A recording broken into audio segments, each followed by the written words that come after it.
ಅವರು ಕೂಡ ಒಂದು ಕೆಳವರ್ಗದ ಜನರ ಮೇಲೆ ಅಂದರೆ ಬಳಕೆ ಮಾಡಲಾರದಂಥ ಪದಗಳನ್ನ ಬಳಕೆ ಮಾಡಿರ್ತಕ್ಕಂಥದ್ದು ಶಾಸಕನಾಗಿ.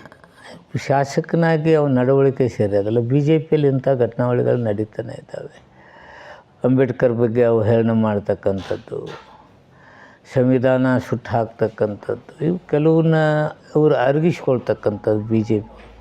ಅದಕ್ಕೆ ಚಕಾರ ಎತ್ತಲಾರದೆ ಇರತಕ್ಕಂಥದ್ದು ಪ್ರಜಾಪ್ರಭುತ್ವ ವ್ಯವಸ್ಥೆಯಲ್ಲಿ ಇದು ಒಂದು ಕಪ್ಪು ಚುಕ್ಕೆ. ಇಂಥವೆಲ್ಲ ಆಗಬಾರ್ದು. ಅವರು ಜನತೆ ಏನು ಹೇಳ್ತಾರೆ ಅಂತಕ್ಕಂಥದ್ದನ್ನು ಅವ್ರು ಗಮನಿಸ್ತಾ ಇಲ್ಲ. ಅವ್ರ ಅಧಿಕಾರ ಲಾಲಸೆಗಾಗಿ ಇದನ್ನು ಪ್ರಜಾಪ್ರಭುತ್ವ ವ್ಯವಸ್ಥೆ ದಿಕ್ಕು ತಪ್ಪಿಸ್ತಕ್ಕಂಥ ಕೆಲಸಕ್ಕೆ ಹೋಗ್ತಾ ಇದ್ದಾರೆ. ಇದು ಒಳ್ಳೆಯದಲ್ಲ. ಅವರು ಕೂಡ ಒಂದು ಕೆಳವರ್ಗದ ಜನರ ಮೇಲೆ ಅಂದರೆ ಬಳಕೆ ಮಾಡಲಾರದಂಥ ಪದಗಳನ್ನ ಬಳಕೆ ಮಾಡಿರ್ತಕ್ಕಂಥದ್ದು ಶಾಸಕನಾಗಿ.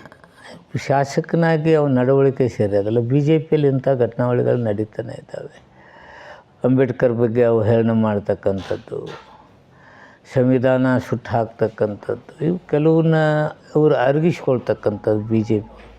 ಅದಕ್ಕೆ ಚಕಾರ ಎತ್ತಲಾರದೆ ಇರತಕ್ಕಂಥದ್ದು ಪ್ರಜಾಪ್ರಭುತ್ವ ವ್ಯವಸ್ಥೆಯಲ್ಲಿ ಇದು ಒಂದು ಕಪ್ಪು ಚುಕ್ಕೆ. ಇಂಥವೆಲ್ಲ ಆಗಬಾರ್ದು. ಅವರು ಜನತೆ ಏನು ಹೇಳ್ತಾರೆ ಅಂತಕ್ಕಂಥದ್ದನ್ನು ಅವ್ರು ಗಮನಿಸ್ತಾ ಇಲ್ಲ. ಅವ್ರ ಅಧಿಕಾರ ಲಾಲಸೆಗಾಗಿ ಇದನ್ನು ಪ್ರಜಾಪ್ರಭುತ್ವ ವ್ಯವಸ್ಥೆ ದಿಕ್ಕು ತಪ್ಪಿಸ್ತಕ್ಕಂಥ ಕೆಲಸಕ್ಕೆ ಹೋಗ್ತಾ ಇದ್ದಾರೆ. ಇದು ಒಳ್ಳೆಯದಲ್ಲ.